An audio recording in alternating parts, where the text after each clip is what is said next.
Assalamualaikum warahmatullahi wabarakatuh.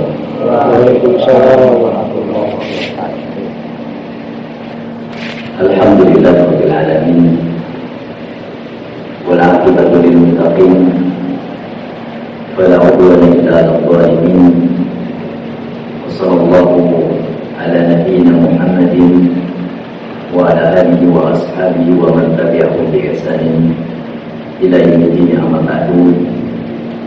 Ma'asyiral muslimin wal muslimat rahimani wa rahimakumullah. Para jamaah, para bapak ibu yang semoga dirahmati Allah Subhanahu wa taala dan yang saya cintai karena Allah Subhanahu wa taala. Kita bersyukur pada sore hari ini Allah Subhanahu wa taala masih berkenan untuk mempertemukan kita kembali. Kita duduk di salah satu rumah Allah, kita duduk di salah satu taman-taman surga. Kita memohon agar Allah berkenan untuk memberikan kepada kita semuanya ilmu yang bermanfaat. Allahumma inna nas'aluka ilman nafi'an. Kita bersalawat dan bersalam kepada Nabi kita yang tercinta Nabi Muhammad sallallahu alaihi wasallam, kepada keluarganya, para sahabat, kepada umat yang senantiasa istiqomah mengikuti sunnah beliau sallallahu alaihi wasallam. Insyaallah pada kesempatan sore hari ini kita akan melanjutkan pembahasan kita agar hati kita menjadi baik. Pada kesempatan yang lalu kita telah mengambil poin yang pertama, agar supaya hati kita menjadi baik atau tetap baik, yaitu adalah kita senantiasa jadikan hati-hati kita itu bergantung kepada Allah Subhanahu wa ta'ala, merasa tunduk kepada Allah Subhanahu wa ta'ala. Ini yang pertama. Hati itu harus senantiasa kita jadikan dia bergantung kepada Allah, butuh kepada Allah. Kalau kita sudah menjadikan hati kita butuh kepada Allah, maka niscaya hati kita akan menjadi baik. Kita lanjut yang kedua, ma'asyiral muslimin wal muslimat rahimani wa rahimakumullah. Agar supaya hati kita menjadi baik, maka poin yang kedua yang bisa kita lakukan adalah kita menggunakan hati kita sesuai dengan maksud dan tujuan hati itu diciptakan. Kita menggunakan hati kita sesuai dengan maksud dan tujuan hati itu diciptakan. Perlu kita ketahui bersama bahwasanya Allah Subhanahu wa ta'ala itu menciptakan manusia dan melengkapi manusia itu dengan satu organ yang namanya hati. Tujuannya apa? Allah menciptakan hati, tujuannya adalah supaya hati itu menjadi hambanya Allah untuk beribadah kepada Allah Subhanahu wa ta'ala. Jadi hati itu Allah ciptakan agar supaya hati itu beramal dengan amal-amal yang Allah perintahkan. Tentunya di sini adalah amalan sholeh. Yang mana ini disebut dengan amalan hati. Ya, insya Allah nanti kita akan bahas ya, secara tersendiri apa saja yang termasuk ke dalam amalan hati. Apabila hati itu disibukkan dengan pekerjaan-pekerjaan atau kegiatan-kegiatan yang memang hati itu diciptakan untuknya, maka sudah dijamin hati itu akan baik, hati itu akan bersih, hati itu akan jernih.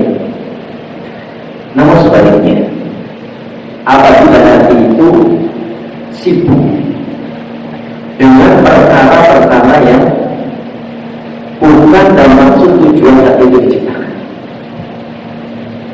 ya, bukan dengan amal soleh, maka hati itu akan menjadi rusak, hati itu akan menjadi kotor.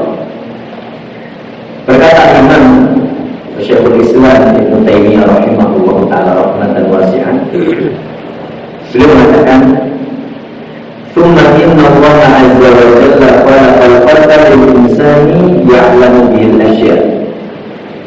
Kemudian Allah Subhanahu wa taala menciptakan hati dan diletakkan pada manusia. Tujuannya apa? Ya'lamu bil asya', supaya manusia dengan hatinya itu memahami perkara-perkara yang banyak, memahami apa saja. Kalau lain, ia bagian asya, sebagaimana Allah Subhanahu wa taala menciptakan untuk kita mata sehingga kita bisa melihat apa-apa. Wa yuridu yasma' binal asya, dan juga sebagaimana Allah menciptakan telinga untuk kita itu, dengan telinga ini kita bisa mendengar suara-suara. Maka Allah menciptakan hati ini tujuannya apa?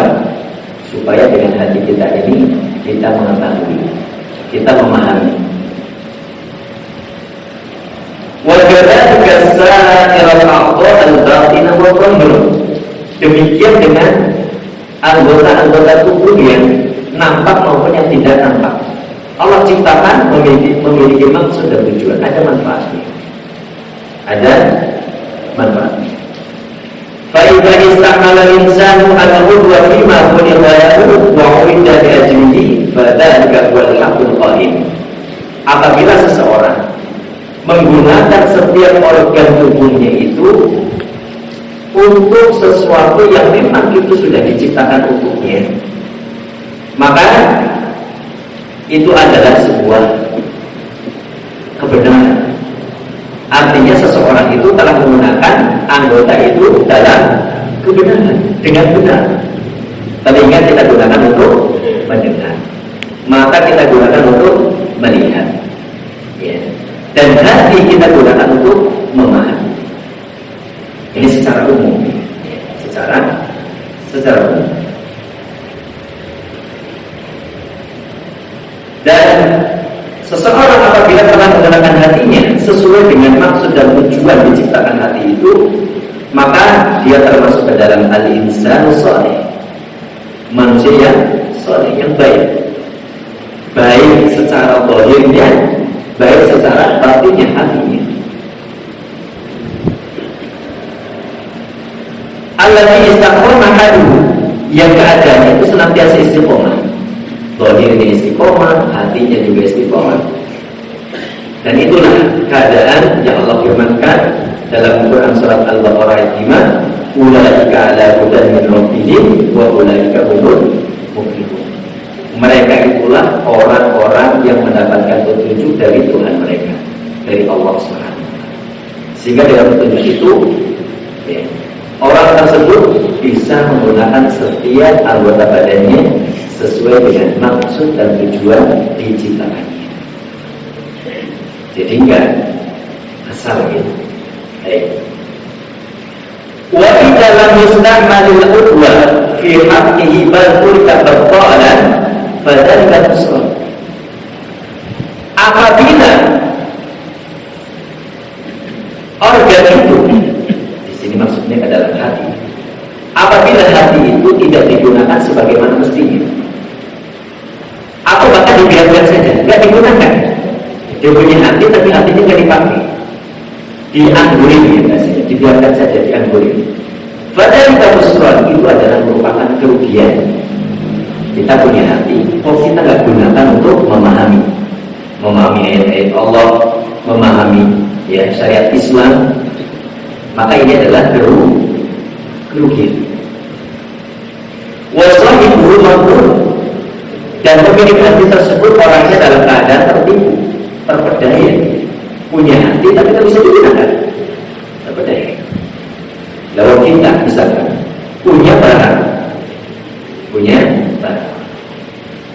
duniawi. Kalau kita punya barang, kok kita nggak kita gunakan sebagaimana kita contoh misalkan handphone, gitu kan? handphone itu kan untuk komunikasi, ya, untuk komunikasi. Tapi ternyata kita ambilin saja, digeletakin, udah beli mahal-mahal, dibiarin saja, nggak digunakan.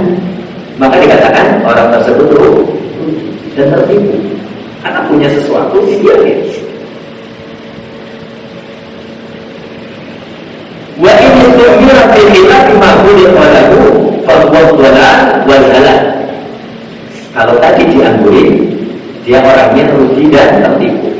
Nah sekarang kalau hati itu digunakan bukan atau tidak sesuai dengan maksud dan tujuan hati itu diciptakan, artinya menggunakannya untuk yang lainnya, kebalikannya, maka dikatakan bahwa dhalal wal halal. Orang tersebut dalam keadaan tersesat dan dalam keadaan celaka. Ya. Kalau musrah mungkin itu lebih rendah, rugi saja. Maghbun nanti rendah.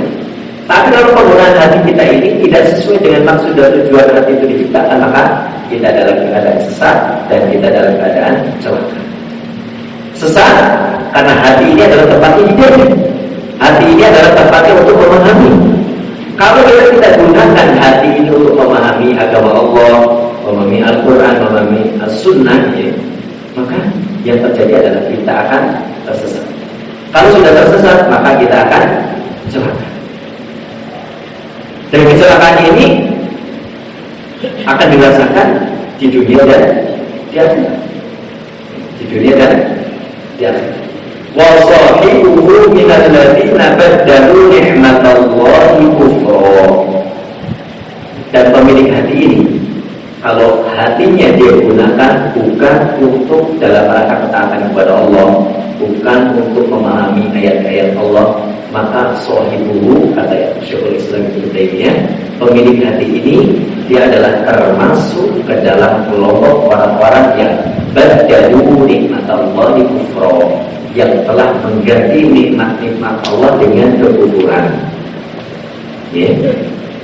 Karena Allah sudah berikan nikmat berupa hati, namun malah dia jadikan, dia gunakan hatinya bukan dalam ketaatan. Sehingga apa? Orang ini termasuk ke dalam orang yang mengganti kenikmatan Allah dengan kekufuran. Baik. Fasalatul qalbi wa haqquhu walladhi khuliqa min ajlihi huwa ayyaqilal asya'. Maka baiknya hati dan haknya hati yang dengannya maksud hati adalah diciptakan. Apa itu? Ayyaqilal asya'. Kita gunakan hati kita untuk memahami, ya, untuk memahami, bukan hanya sekedar untuk mengetahui, ya. Jadi harus apa? Memahami. Harus memahami. Sehingga orang yang paham dengan orang yang mengetahui itu beda. Orang yang paham itu, dia itu akan mengetahui dengan secara detail, terperinci.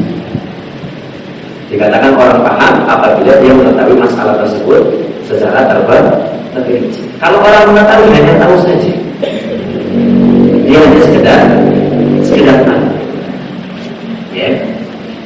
Sehingga barakallahu fikum, orang yang memahami itu, maka pengetahuannya itu akan menjadikan dia keadaannya itu antara batinnya dengan zahirnya itu sama. Jadi orang yang mengetahui itu akan menjadikan seseorang itu antara zahir dengan batinnya itu sama, perbuatan dengan isi hatinya itu sama. Dan inilah orang-orang yang termasuk ke dalam kelompok yang Allah berikan hikmah kepada dia. Sebagaimana Allah firmankan dalam Quran Surah Al-Baqarah ayat 269. Wa may yu'tal hikmata faqad utiya khairan katsiran. Barang siapa yang telah Allah berikan hikmah kepada dia, maka sesungguhnya dia telah diberikan dengan suatu pemberian yang sangat banyak. Jadi barakallahu fikum, tujuan daripada hati itu diciptakan adalah untuk kita gunakan untuk memahami syariat Allah, ya, memahami tentang hukum Allah, sehingga kita dengan pemahaman itu kita bisa beramal. Dan amalan zahir kita itu sesuai dengan amalan batin kita. Barakallahu fikum. Selanjutnya yang ketiga, agar supaya hati kita itu menjadi baik, yaitu adalah kita gunakan hati kita itu untuk beramal soleh. Amalan soleh ini apakah itu sifatnya wajib maupun sifatnya sunnah, mustahab. Berkata Imam Ibnu Qayyim rahimahullahu ta'ala, wa qad ja'ala Allah subhanahu wa ta'ala lil hasanati wa ta'at atharan mahbuban laduna thayyibah. Allah subhanahu wa ta'ala telah menjadikan untuk kebaikan itu ada bekas. Jadi Allah menjadikan amalan baik, amalan ketaatan itu ada bekasnya. Atau bekas mahbubah yang disukai, ladidah yang nikmat, thayyibah serta baik. Jadi amal soleh itu pasti ada bekasnya. Ada bekasnya. Ladatuha qawqadatil ma'siyah bi'at'afin mudha'afah la nisbata laha ilaiha. Beliau mengatakan kenikmatan ketaatan itu lebih-lebih di atas daripada kenikmatan maksiat. Jadi Al-Imam Ibnu Qayyim mengatakan bahwasanya kenikmatan di dalam ketaatan atau kenikmatan yang dihasilkan karena sebuah ketaatan itu nikmatnya lebih besar, lebih banyak daripada kenikmatan ketika seseorang bermaksiat. Bi'at'afin mudha'afah, dengan kelipatan yang sangat banyak. La nisbata laha ilaiha, tidak ada bandingannya. Jadi kenikmatan melakukan ketaatan dengan kenikmatan melakukan kemaksiatan itu lebih besar kenikmatan melakukan ketaatan, dan itu tidak ada bandingannya. Bahkan kalau kita katakan begini Bapak Ibu sekalian, setiap ketaatan pasti apa? Nikmat. Setiap kemaksiatan pasti sengsara. Walaupun ada kenikmatan dalam kemaksiatan, sejatinya itu adalah kesengsaraan. Karena kenikmatan yang dihasilkan karena kemaksiatan itu adalah kenikmatan yang menipu. Nampaknya nikmat, tapi sejatinya ada. Ya, orang, maaf ya, bisa minum minuman keras, kelihatannya nikmat. Ya. Dia seolah-olah awak, ya, pikirannya itu flow gitu ya, dan seterusnya, apply dan seterusnya. Nampaknya nikmat, tapi sejatinya itu adalah ada. Cuma dia nggak tahu, dan nggak tahunya ini itu juga ada. Orang yang nggak tahu bahwasanya ya, kesengsaraan itu adalah ada, maka ini juga sudah ada. Orang yang bermaksiat dan dia nggak tahu sudah diadab, itu sudah adab sendiri. Ya, itu sudah adab sendiri, dan itu adalah adab yang paling besar. Karena dia nggak merasa sedang di, sehingga dia akan terus bermaksiat, semakin jauh dari Allah Subhanahu wa Ta'ala. Qala Ibnu Abbas radhiyallahu ta'ala anhu, inna lil hasanati nuran bil qalbi wa diya'an bil wajhi wa quwwatan bil badan wa ziyadatan fil rizq wa mahabbatan fi qulubil khalq. Nah, sahabat Ibnu Abbas radhiyallahu ta'ala anhu beliau mengatakan bahwasanya inna lil hasanah, kebaikan itu nuran bil qalbi, penerang di dalam hati. Orang yang senantiasa berbuat amal soleh itu hatinya terang, ada cahaya di dalam hatinya. Wadiyaan bil wajah, cahaya di wajah. Makanya orang-orang yang ahlu sholat, ahlu ta'at, ya, ahlu ta'at yang senantiasa berbuat amal soleh itu di dalam wajahnya itu akan nampak cahaya, ada aura tersendiri. Walaupun wajahnya itu tidak putih, maksudnya misalkan mohon maaf kulitnya hitam, tapi akan terlihat auranya, dan itu bisa terlihat dan bisa dirasakan.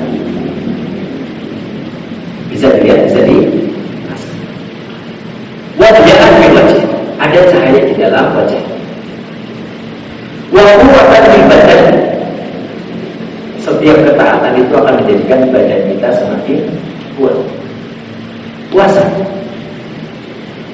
secara dohirnya kita lemah, lemas ya. Sudah puasa lemas. Tapi sejatinya itu adalah merupakan kekuatan di dalam badan kita. Kekuatan di dalam badan. Wajahkan rezeki. Setiap amal kebaikan itu akan senantiasa menambah rezeki. Bukan harta ya, rezeki. Karena rezeki itu lebih umum daripada harta. Jadi jangan kemudian saya beramal itu tujuannya supaya hartanya bertambah. Ini salah maksud, salah tujuan. Sholat pula supaya apa? Dagangannya laris dan seterusnya. Ini bukan maksudnya sih. Setiap ketaatan itu akan menjadikan rezeki kita bertambah. Dan rezeki itu banyak, bukan hanya sekedar wa mahabbatan fi qulubil qalb. Dan setiap ketaatan amal soleh itu akan menjadikan apa? Kecintaan di hati-hati manusia. Orang soleh itu mencintai oleh manusia. Kalau ada orang soleh yang dibenci oleh manusia, maka manusia yang membenci orang soleh adalah hatinya berpenyakit, hatinya bermasalah. Jadi kita hati-hati ya, jangan sampai kita membenci orang soleh. Kalau kita membenci orang soleh berarti hati kita yang bermasalah. Wa inna lisayyi'ati sawadan fil wajh. Adapun kemaksiatan itu sawadan fil wajh, akan menjadikan hati itu muram, tidak percaya. Bukan hitam ya, maksudnya orang akan ada yang berkulit hitam ya, kepanasan terus jadi hitam. Hitam di sini maksudnya apa? Auranya itu tidak enak, tidak menyenangkan dilihat, itu tidak enak. Wajib makan bilqal, kegelapan di dalam hati.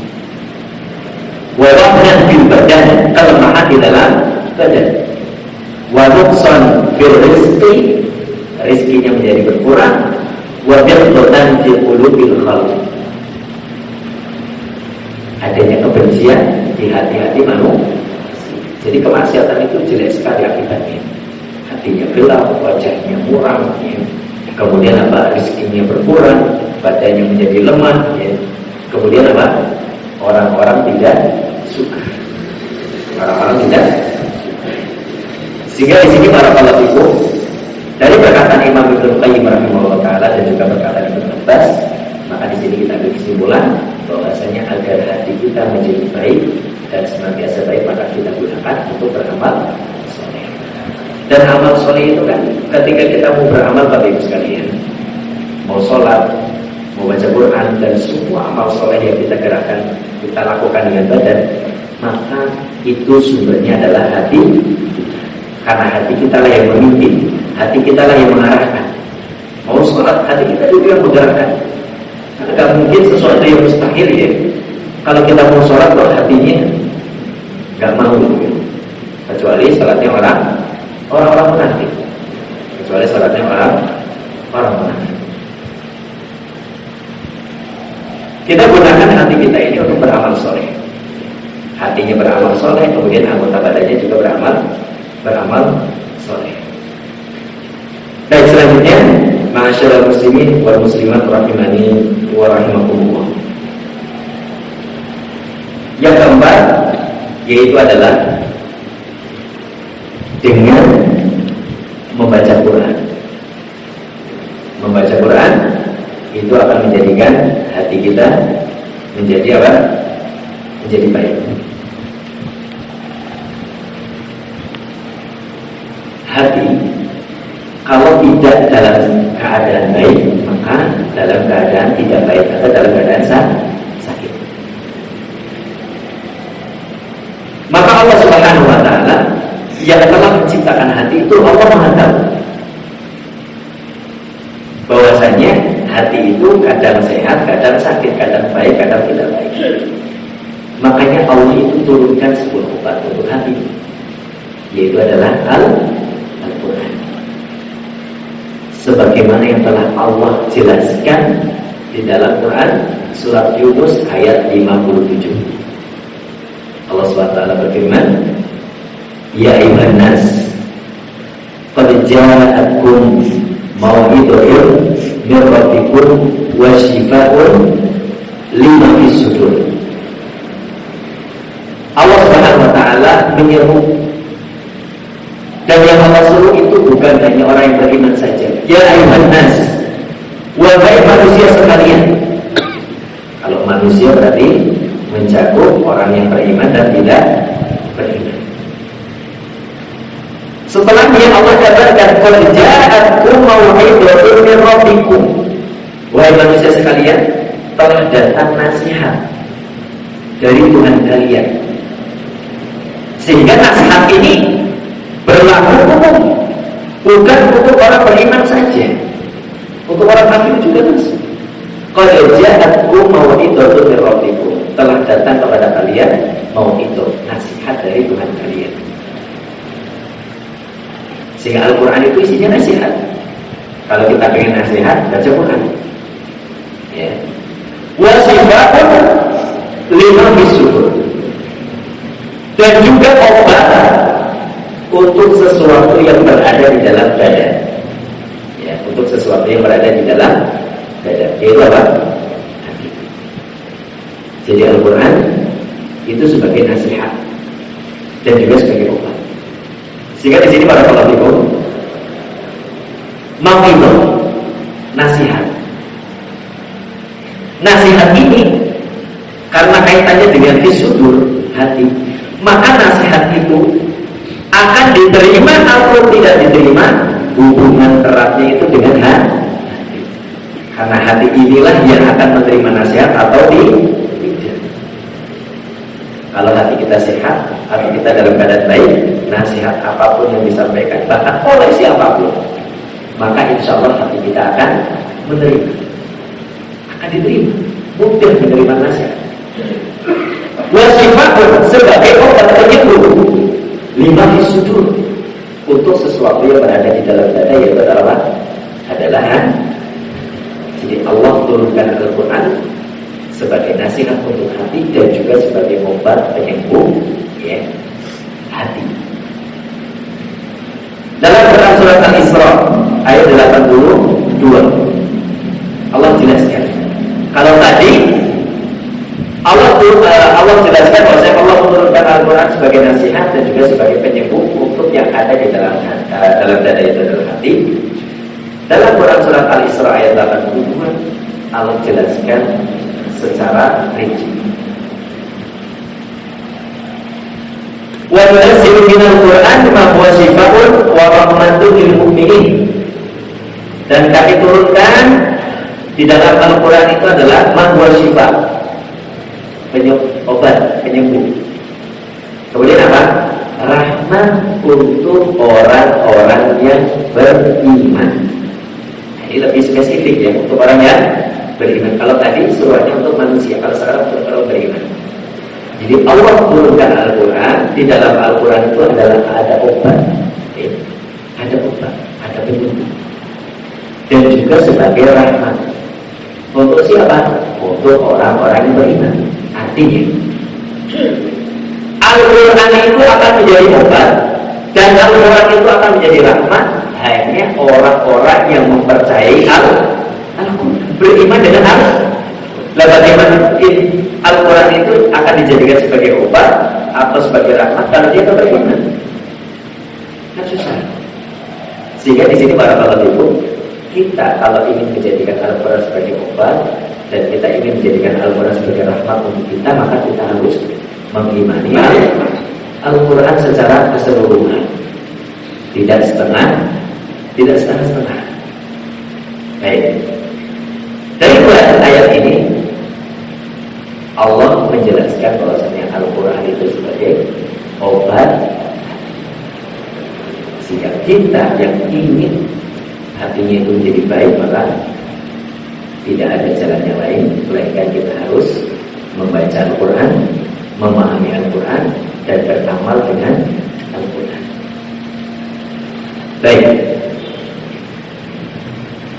Hati secara umum itu kan memiliki penyakit dua. Ini penyakit besar itu ada dua.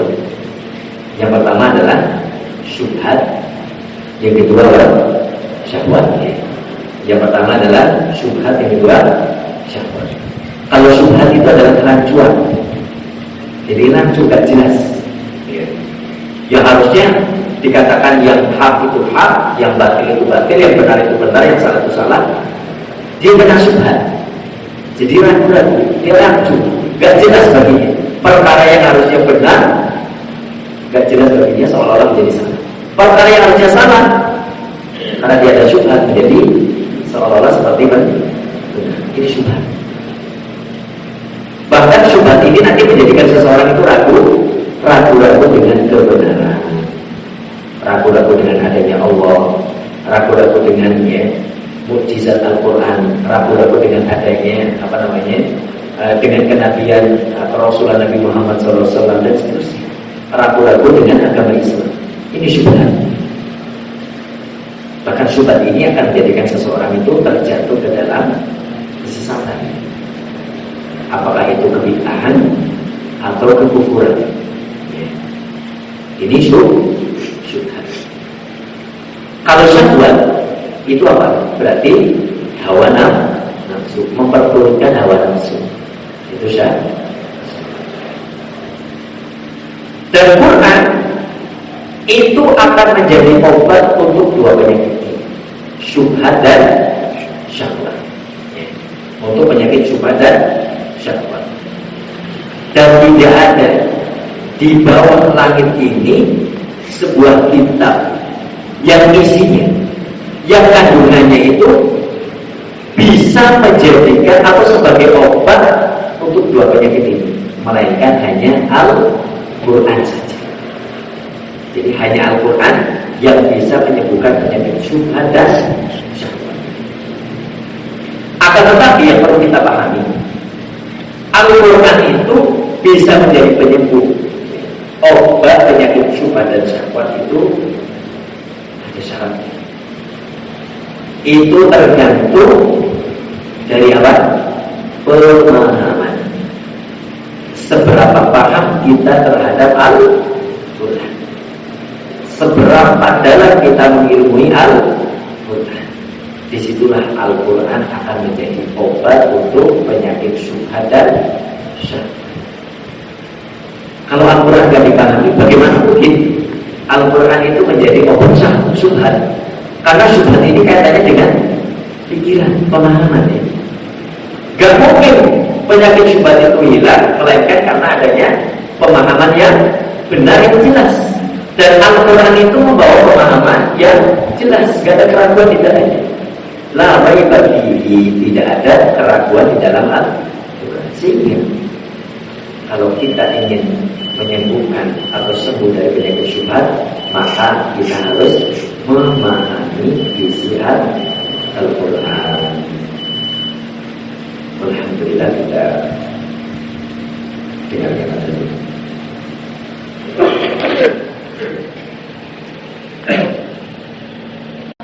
Alhamdulillah, wassalatu wassalamu ala Rasulillah wa ala alihi wa sahbihi wa man wala. Amma ba'du. Masyaallah muslimin wal muslimat rahimahullah wa rahimakumullah. Dan sedikit bahwasanya penyakit syubhat itu akan diobati dengan Al-Quran. Itu tergantung seberapa pahamnya kita dengan Al-Quran itu berbeda. Karena syubhat kaitannya dengan pemahaman. Semakin paham seseorang itu dengan Al-Quran, maka syubhat yang ada di dalam hatinya bisa disingkirkan, bisa disingkirkan. Jadi tidak serta-merta Al-Quran itu menjadi obat syubhat itu hanya dengan membaca saja, tidak. Jadi harus dipahami, karena ini kaitannya dengan pemahaman. Adapun yang terkait dengan penyakit syahwat, maka di dalam Al-Quran itu isinya adalah sebuah nasihat, sebuah anjuran, sebuah ajakan, peringatan, ancaman dan seterusnya. Sehingga menjadikan hati-hati itu, kalau anjuran menjadi semangat untuk beramal soleh, kalau ancaman menjadi apa? Takut untuk melakukan kemaksiatan. Sehingga dengan itu hati itu akan menjadi baik. Hati itu akan terkontrol. Ketika mendengarkan nasihat, isinya anjuran-anjuran untuk amal soleh, dia beramal soleh, semangat. Ketika mendengarkan Al-Quran, membaca Al-Quran, isinya adalah sebuah ancaman-ancaman dari kemaksiatan, dampak buruk dari kemaksiatan, maka kemudian dia takut. Akhirnya tidak berbuat kemaksiatan. Maka Al-Quran ketika itu akan menjadi obat untuk penyakit yang namanya syahwat. Untuk penyakit yang namanya apa? Syahwat. Barakallahu fikum. Dan sedikit faedah terkait dengan firman Allah Subhanahu wa taala dalam surat Yunus dan Al-Isra tadi ayat 57 dan ayat 82. Di situ Allah sebutkan syifaun. Kalau dalam surat Yunus syifaun itu 5 sudur untuk apa yang ada di dalam. Kalau dalam Quran surat Al-Isra itu kan syifaun umum, nggak disebutkan. Obat apa? Nggak disebutkan. Sebagai obat apa nggak disebutkan? Umum. Sehingga di sini barakallahu itu Al-Quran itu bisa menjadi obat, bisa menjadi penyembuh untuk penyakit yang ada di dalam hati, syubhat dan syahwat, ataupun penyakit yang ada di dalam badan. Kalau kita katakan penyakit jasmani dan penyakit rohani. Kalau penyakit hati tadi ya syubhat syahwat. Penyakit jasmani macam-macam. Semua penyakit yang menimpa jasad kita itu penyakit jasmani. Dan itu bisa disembuhkan dengan Al-Quran. Tentunya Al-Quran itu bisa menjadi obat untuk penyakit jasmani. Ini akan bergantung atau akan tergantung bagaimana keyakinan dia terhadap Al-Quran. Dia yakin tidak Al-Quran sebagai penyembuh untuk penyakit ini. Kalau dia yakin, kemudian apa? Keadaannya ketika dia itu menjadikan Al-Quran sebagai obat untuk penyakit fisiknya itu, ada nggak penghalang-penghalangnya? Jadi penghalang-penghalang yang menjadikan Al-Quran sebagai obat. Contoh misalkan dia makan makanan yang haram, adanya maksiat dan seterusnya. Sehingga walaupun dia bacakan Al-Quran, karena hatinya itu keimanannya kurang atau dia memakan harta yang haram, itu menjadi penghalang. Walaupun dia baca Al-Quran dari awal sampai akhir sampai khatam, bisa jadi adanya kemaksiatan atau adanya apa tadi, barang yang haram yang dia makan itu menjadi penghalang. Dan dahulu kan para sahabat demikian ya. Kalau mereka sedang sakit itu menjadikan Al-Quran sebagai obat.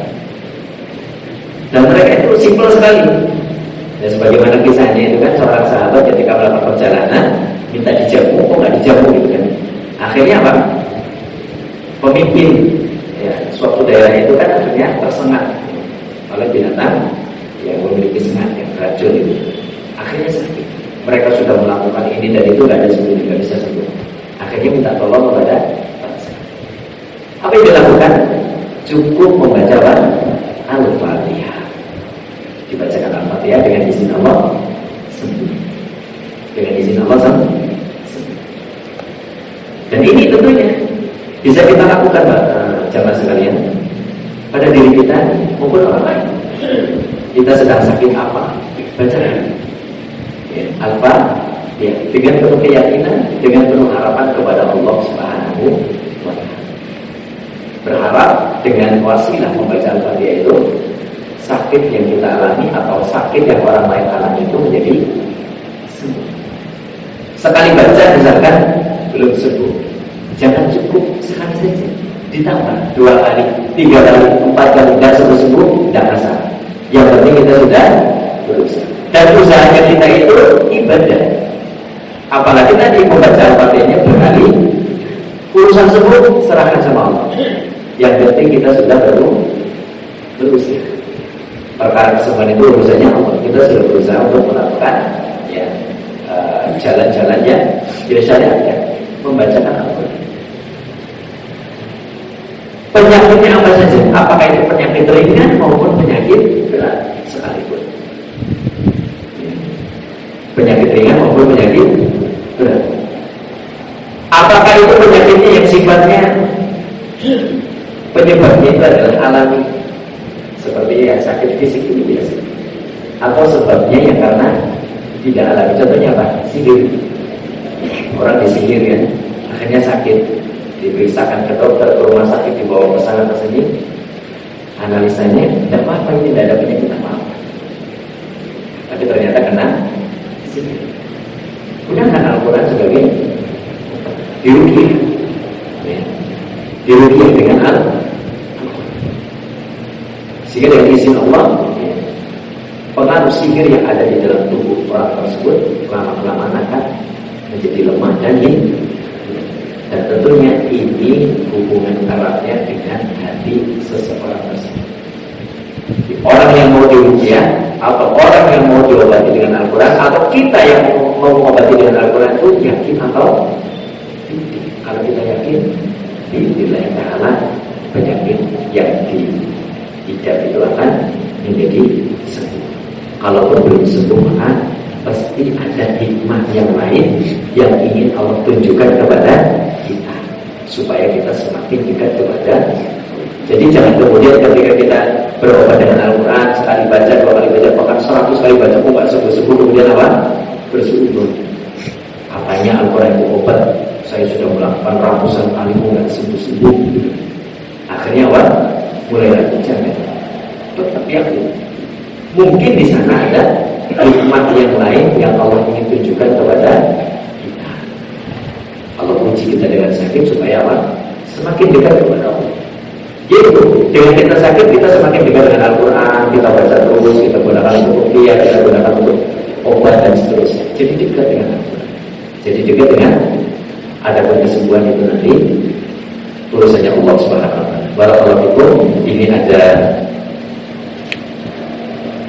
voucher ya. Ada 4.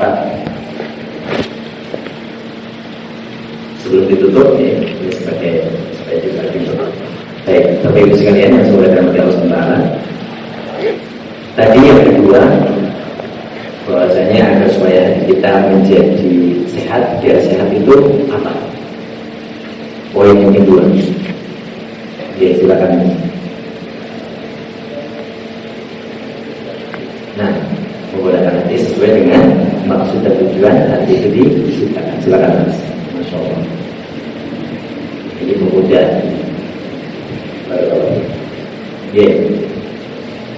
Kemudian apa dampak baik dari amal soleh terhadap hati?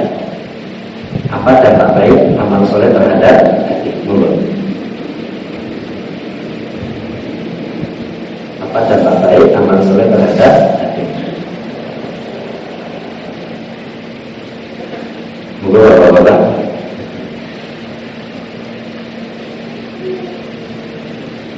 Ya, menurut kan apa dampak amal soleh terhadap hati? Masya Allah, ini sampai tawaduk ya, rendah hati, Masya Allah. Mohon silakan. Iya, sambil merendah ya, Masya Allah. Barakallahu fikum. Terakhir, kita mau ikomas. Terakhir, baik. Hati itu memiliki 2 penyakit ini. Apa itu penyakitnya? Subhadan. Mas, belakang biar sekalian setunggal lalu membuat subhadan syahwat. Satu lagi, biar dia. Enggak, maksudnya satu juga sudah. Satu lagi apa? Ya, subhadan syahwat. Silakan Mas ke depan Mas. Nah, silakan.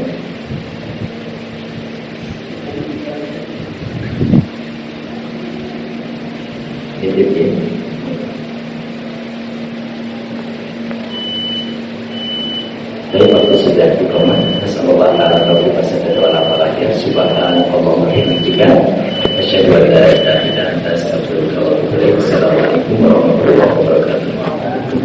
Waalaikumsalam warahmatullahi wabarakatuh.